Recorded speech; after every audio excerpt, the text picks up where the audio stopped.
Alright, so this computer has been set up running factory I/O with the driver settings of 192.168.24.120 running on port 502.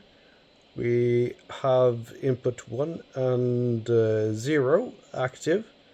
The computer next to me here has simply Modbus Tcp client running. I've entered the same address around here.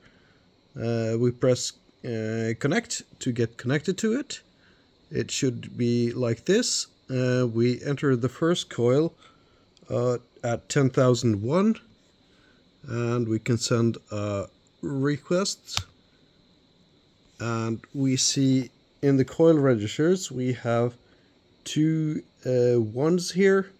These are the one corresponding to these two inputs here with value high.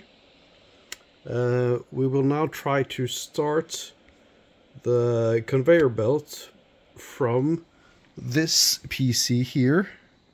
So we go to the right section of the TCP client.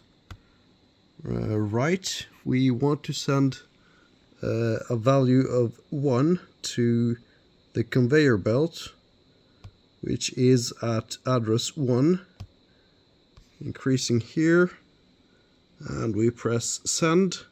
The factory I/O has been activated, and the box goes, and it will not stop. And there it goes. And the conveyor belt is still running, even though the box has fallen off. I go back to the other computer. We go and set the value to 0 and send it again. And the conveyor belt stopped.